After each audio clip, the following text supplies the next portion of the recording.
नमस्कार साथियों, उम्मीद करता हूँ आप सभी अच्छे होंगे। आज 17 फरवरी की आंसर राइटिंग प्रोग्राम में आप सभी का स्वागत है। जैसा कि हम जानते हैं, हम पर डे 2 प्रश्न जो करते हैं मेंस के, वो प्रश्न करते हैं जो एग्जाम में अभी आए हुए हैं। नेक्स्ट वीक से हम इन प्रश्नों का जो लेवल है, इट मीन्स मतलब कहा जाए कि अब मैक्सिमम क्वेश्चन को भी करेंगे और एक सिस्टमिक तरीके से आपकी कॉपी चेक करने का प्रावधान हम लोग करने वाले हैं जस्ट राइट। तो इससे क्या होगा, यदि आप जानते हैं कि यूपीएससी की जर्नी में आंसर राइटिंग का बहुत रोल रहता है, तो आंसर राइटिंग मेजर सेगमेंट है जहां अगर आप नॉलेज के बीच का जो गैप है और उसके आंसर रिप्रेजेंट करने का जो एक तरीका है, अगर वो नहीं आता है तो आप अच्छे नंबर ज्ञात नहीं कर पाएंगे। तो जरूरी है आंसर राइटिंग को बेहतर तरीके से करना। तो आइए श्रृंखला में हम लोग आज चर्चा करेंगे, 2 प्रश्नों के बारे में जानेंगे, क्या इसका आंसर कैसे लिख सकते हैं, तरीका क्या होता है 17 फरवरी का, जो कि आप जानते हैं कि हम मंडे से लेकर मंडे, ट्यूसडे, वेडनेसडे, थर्सडे और फ्राइडे कंटिन्यू मेंस के आंसर राइटिंग करते हैं। सैटरडे में हम लोग ऐसे राइटिंग किसी टाइम भी कर लेते हैं, बट ये टाइमिंग कंफर्म है कि 9:15 पे हम लोग confirm per day answer writing करते हैं, जहां 2 प्रश्न पर डे करते हैं राइट। तो आइए, प्रश्न आपके सामने आ चुका है। पहला आज का प्रश्न क्या देखिएगा, यूपीएससी की धर्मशाला से निकलकर 2021 में ये आया है, जो कि जीएस फर्स्ट में आया। देखिएगा, लास्ट के 5 साल के पेपर यदि आप उन लोगों का अवलोकन नहीं किया तो अभी तक आप यूपीएससी के मेंस के ट्रेंड को ही नहीं समझ पाए, पहली बात। दूसरी बात, उनको लिखने का तरीका आपको नहीं आता तो आप कितना ही नॉलेज इकट्ठा कर लीजिए, कोई फायदा नहीं है। यानी यहाँ प्रश्न क्या है, assess the main administrative issues and social culture problems in the integration the process of India principally states. ध्यान रखना, जब देश हमारा क्या हुआ था, आज़ाद हुआ, तो सबसे बड़ी चुनौती हमारे सामने ये बनी कि हमारे यहाँ रियासतें हुआ करती थी, प्रिंसिपल स्टेट्स हुआ करते थे। आप सोचिएगा, जो रियासतें हुआ करती थी उनके वहाँ नरेश राजा शासक हुआ करते थे, तो यहाँ शासक भी कई प्रकार थे। एक ऐसी अधीन रियासतें हुआ करती थी जो ब्रिटेन के सापेक्ष में डायरेक्टली टच में थी, एक ऐसी थी कि यहीं के लोग शासक थे और फिर यहीं के लोग शासन कर रहे थे, लेकिन रूल किसके थे, ब्रिटेन के लोगों के थे।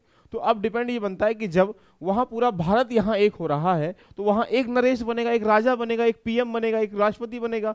तो वहाँ ये समस्या निकल के आई कि हमारे देश में यहाँ रियासतों का एकीकरण कैसे किया जाए। तो यहीं से वो प्रश्न पूछा है कि यहाँ जो भारतीय रियासत की एकीकरण की जो प्रक्रिया है, जो हमने यहाँ पे इकट्ठा करना स्टार्ट किया अपने इंडिया के, मुख्य प्रशासनिक मुद्दे क्या थे और सामाजिक सांस्कृतिक समस्याओं का आकलन करें, कौन कौन सी समस्याओं से जूझना पड़ा। जैसा कि आप जानते हैं कि पटेल साहब ने बहुत अच्छा इसमें महत्वपूर्ण योगदान दिया रियासतों को एकीकरण करने में, और बहुत जरूरी भी था। अगर रियासतें अगर 1857 में हो गई होती तो आज़ादी की जो लकीरें हैं हम 100 साल पहले खींच पाते। लेकिन समस्या क्या निकल के आई कि हमारे कुछ नरेशों ने अंग्रेजों की गुलामी में सहते थे, हम लोग इतना बेहतर तरीके से उनके गुलाम बन चुके थे, तो हमें मजा आने लगा था। तो वहां से समझेंगे प्रश्न की डिमांड क्या है, क्या इसको लिख सकते हैं। यदि मैं प्रश्न को इसी तरह से दे दूं आपको, तो आपके दिमाग में उसका एक ओवरव्यू तो हो सकता है कि क्या क्या है, लेकिन लिखना कैसे स्टार्ट करेंगे। ये एक प्रकार से आप किसी शादी में चले गए हो, खाने के लिए बहुत सारी चीजें हैं, लेकिन आप यही नहीं समझ पा रहे हो खाना कहाँ से स्टार्ट करें, पहले क्या खाएं जिसमें मजा आ जाए, है ना। तो यही कहानी आपको प्रश्न में इंप्लीमेंट करनी है कि इसको लिखना कैसे चाहिए जो मजा आ जाए, राइट। तो आइए जर्नी को करते हैं स्टार्ट। क्या डिमांड है इस प्रश्न की, देखने का प्रयास करें। ये डिमांड 3-4 प्रकार से करता है। आपको पहले ये बताना पड़ेगा कि हमारे यहाँ रियासतें होती क्या हैं, what is the means of principal states क्या होते हैं, what is the structure of principal states क्या होते हैं, इनके बारे में बताओगे तो थोड़ी सी कहानी उसके दिमाग में आ जाएगी। इतना लंबा इंट्रो देने की आवश्यकता बिल्कुल भी नहीं, क्योंकि 150 वर्डों में प्रश्न पूछा गया है। तो यहाँ आप 2 से 3-4 लाइनों में रियासत के बारे में थोड़ा सा बता दीजिएगा कि रियासतें क्या है और रियासत को किस तरीके से हम लोग, ध्यान रखना, इंप्लीमेंट करते थे, क्या उनका रोल था, थोड़ा सा बता दीजिएगा यहाँ से 2-3 लाइन में, जिसे हम लिखेंगे अभी आगे। प्रशासनिक मुद्दे जो हैं, जो एडमिनिस्ट्रेटिव जो हमारे इश्यूज वगैरह थे, उसके बारे में बता दीजिएगा। जब रियासतों का एकीकरण किया गया तो हमारे जो प्रशासनिक इश्यूज वगैरह हैं वो सामने क्या क्या निकल के आए। बहुत सारे इश्यूज निकल के आ सकते हैं कि विलय पत्र पर हस्ताक्षर किए गए तो वहाँ समस्या निकल के आई कि हम करेंगे नहीं करेंगे। कुछ रियासतों ने विलय पत्र पर हस्ताक्षर करने से मना कर दिया, कुछ रियासतों ने कहा कि हम ना पाकिस्तान में जाएंगे ना इंडिया में जाएंगे, हम इंडिपेंडेंट रहेंगे। बाद में उनको भी कहीं, जैसे हैदराबाद देखा होगा आपने, जूनागढ़ देखा होगा या जम्मू कश्मीर देखा होगा, तो ये जो बाकी रियासतें थी इनको भी इकट्ठा किया गया। लेकिन आज वो समस्या कारण बना हुआ, जैसे जम्मू कश्मीर को तुम जाएंगे, शासक वहाँ का हिंदू है, जनता वहाँ की मुस्लिम है, लेकिन समस्या क्या है कि वो कह रहा है कि मैं तो इंडिपेंडेंट रहूंगा। उसके बाद भी कहीं ना कहीं वहाँ की जनता का जो रुख था वो कहाँ था, पाकिस्तान की तरफ था। तो ये समस्याएं ऐसी जन्म ले गई हमारे देश में, जो आज भी हमें उसका कहीं ना कहीं समस्या को सामना करना पड़ रहा है, राइट। तो अगला पॉइंट यहाँ पे, जो सोशल एंड कल्चरल जो हमारे इश्यूज हैं, जो सामाजिक एवं सांस्कृतिक चुनौतियां हैं, वो क्या निकल के हमारे देश में आई। जैसे मान लीजिएगा, यहाँ तुम हैदराबाद जाएंगे या जूनागढ़ जाएंगे तो वहाँ की जनता कह रही है, लेकिन शासक मना कर रहा है। ये एक शासक मने कर रहा है, वहाँ जनता कह रही है। तो यहाँ आपस में देखा जाए तो कुछ सांस्कृतिक समस्या निकल के आई, कुछ धार्मिक समस्या निकल के आई, कुछ सामाजिक समस्या निकल के आई, उसके बारे में जानने का हम लोग प्रयास करेंगे। इस प्रश्न को कंप्लीट तरीके से पूरा मस्त तरीके लिखने के लिए हमें सारी चीज़ों को एक सिस्टमेटिक वे से रिप्रेजेंट करना पड़ेगा अकॉर्डिंग टू क्वेश्चन।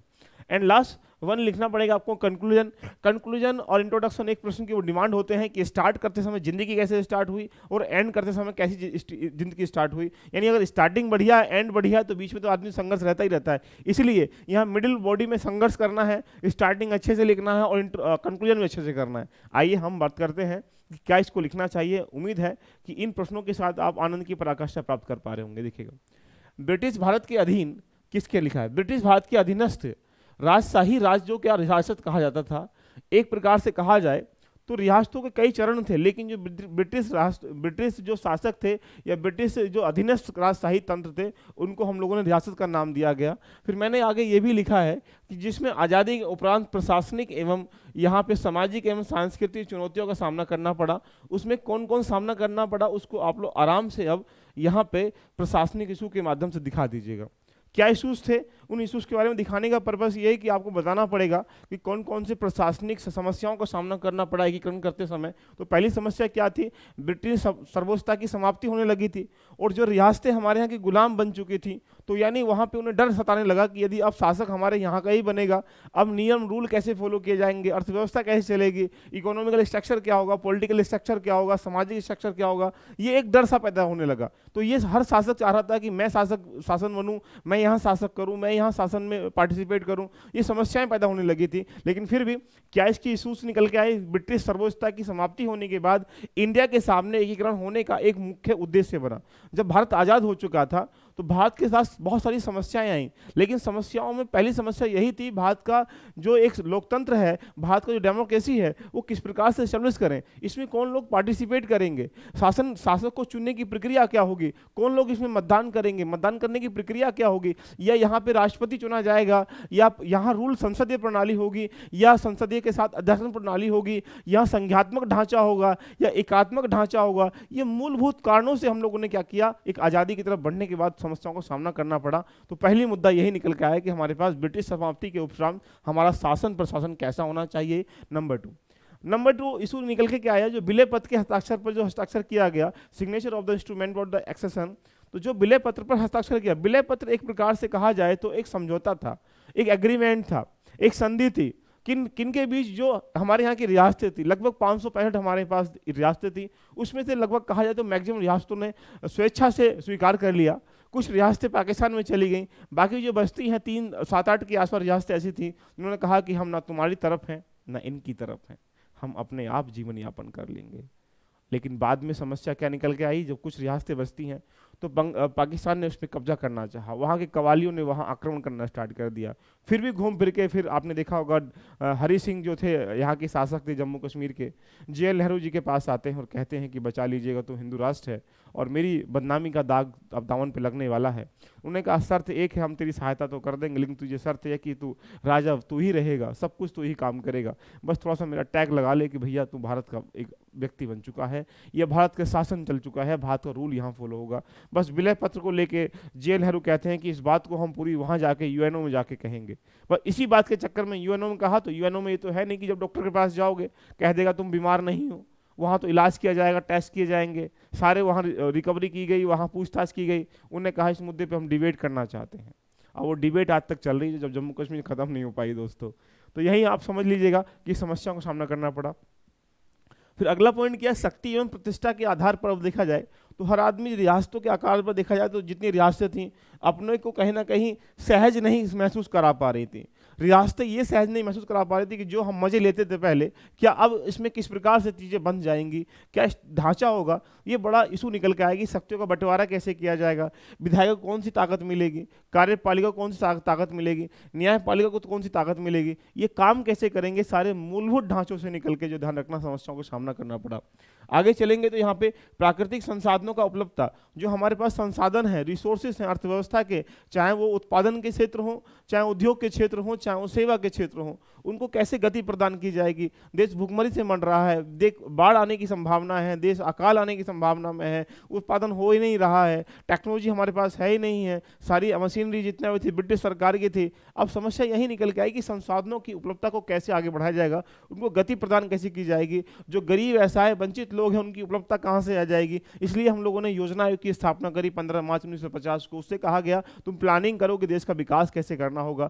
15 मार्च को 1950 को जब स्थापना करी तो उसने एक प्रकार से वहाँ पे प्लानिंग करके काम किया कि हम पहले इस पे काम करते हैं, उस पे काम करते हैं। तो ये भी एक प्रशासनिक समस्या को सामना करने के लिए इशू निकल के आता है।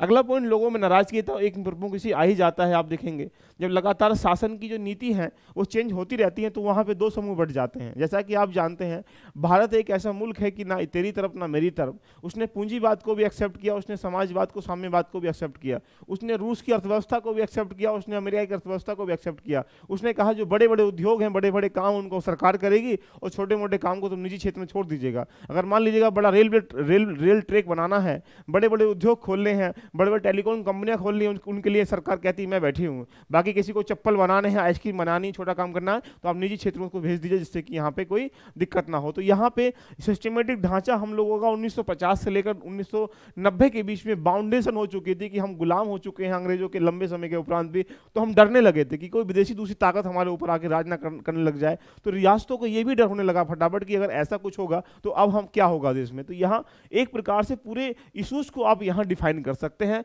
इशूज बनाने के साथ साथ देखा जाए तो। मजा आ रहा होगा मुझे लगता है। एक बार प्यार से कमेंट कर दीजिएगा, हम लोग आगे चलते हैं। राइट, सामाजिक सांस्कृतिक की चुनौतियां आप देख पाते होंगे तो कुछ इश्यूज को उठा दीजिएगा। जम्मू कश्मीर, हैदराबाद और यहाँ जूनागढ़ के पॉइंटों को लिखने का आप प्रयास कर लीजिएगा। जैसा कि यहाँ जम्मू कश्मीर आप देखेंगे तो यहाँ की जो जनसंख्या है वो मुस्लिम है, लेकिन राजा जो है वो क्या है, हिंदू है। तो राजा हिंदू होने के नाते भी का ध्यान रखिएगा, यहाँ इंडिया में आने के उसने संकेत नहीं दिए। तो यहाँ आप समझ सकते हैं कि वर्तमान 370 के इशूज में हो सकता है कि हम 1950 से लेकर इस जम्मू कश्मीर के पीछे इतना पैसा खर्च कर चुके हैं, इतने में एक जम्मू कश्मीर और बना देते। लेकिन इसकी वजह क्या थी, इकोनॉमिकल एस्पेक्ट भी था, पॉलिटिकल एस्पेक्ट भी था। आज तुम देख पा रहे हो 370 हटने के बाद वहाँ पे लिथियम की खोज हो रही है। 4.9 5.9 के आसपास जो है मिलियन टन जो लिथियम वहाँ मिला है।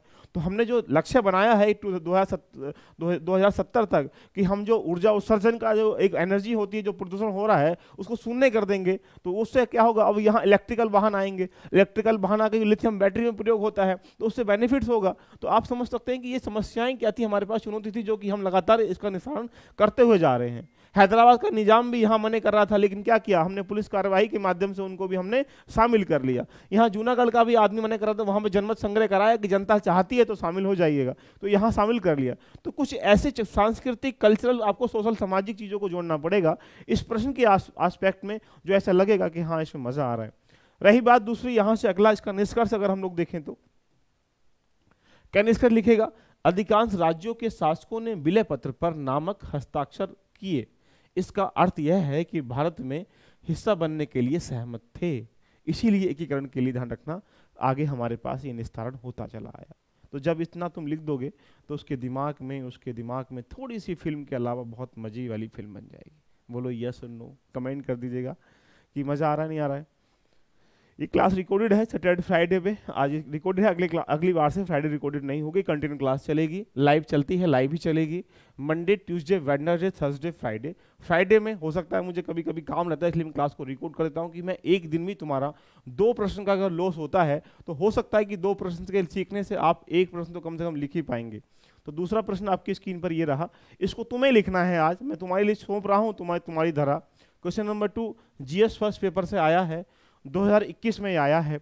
What are the environmental implication of the reclamation of the water bodies into the urban land use, explain with example. जो शहरी भूमि उपयोग में जल निकायों के सुधार के पर्यावरणीय प्रभाव क्या हैं, उदाहरण के सहित आपको यहाँ समझाना है, आपको बताना है। तो अब इसकी प्रश्न की डिमांड क्या है, इसकी पूरी रूपरेखा को बनाना पड़ेगा। इसका इंट्रो कैसे लिखेंगे, इसके इंट्रो के बाद इसकी जो एक प्रकार से मेन बॉडी है उसको कैसे लिखेंगे, कंक्लूजन कैसे लिखेंगे, ये सारी मूलभूत बातें आपके दिमाग में हो जानी चाहिए। तो अगर हम यहाँ बात करें तो यहाँ 3 पॉइंटों में लिख सकते हैं कि भूमि पूर्ण ग्रहण जो होता है उसे क्या कहते हैं। यानी पूर्ण ग्रहण का मतलब है कि जब हम लगातार देखा जाए तो यहाँ पे मांग बढ़ती है, भूमि की जब मांग बढ़ती है तो भूमि की मांग बढ़ते बढ़ते जो किसान कृषि कर रहा होता है, उस कृषि में क्या होती है, वहाँ पे आवासीय योजना आ जाती है, या उसको अन्य रिमेनिंग उपयोग में हम ले आते हैं, उसको भूमि पुनः ग्रहण कहते हैं। तो ऐसे करने से प्रदूषण लगातार क्या हो रहा है, बढ़ रहा है।